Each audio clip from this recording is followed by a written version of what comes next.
صاحبي نزل شش، اللي فوق ايدي لعب دو، انا ايدي بس دو بياض، ومثل ما عندي هسه جاي تشوفون انتم متلجفت، لعبت يك، يعني عندي يكين، اللي جوا ايدي لغى الدو، انا العب دور جهر، اخلص من دور جهر. اللي جواي لعب شش بياض، رجع لعب دو، هسه انا اكرر اليك افضل.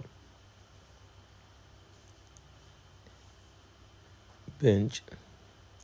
صاحبي لغى الدو بالسي، اذا دو بارة فوق ايدي، بعد العب على دو بارة،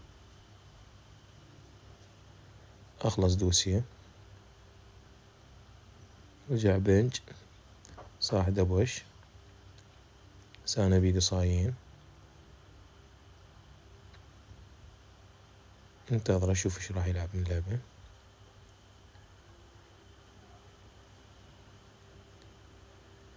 الدوبارة بقت، رجع سي،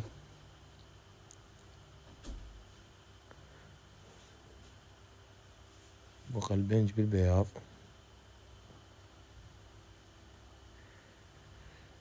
حكم سوابعه، جهار دو، اقتل الدوبارة بعد بياض، بعد حكم اما يربط بيده هو جهار بياض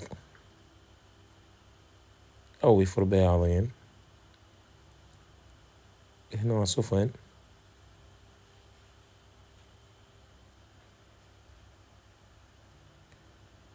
يفر بياضين،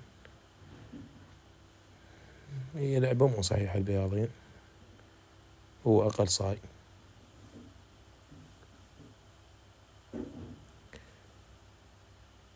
صاحبي اذا حاطها بياض يدوم من اللي فوقاي، العفو اللي جواي، انا لعبت يكات،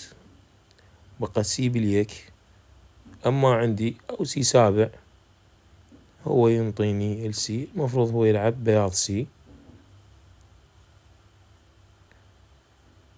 بياض سي اسلم لعبة، اذا عندي سي بيك ادومن، او اللي فوق ايدي ينطيني فعلا، طاني سي هيك انتهت دومن.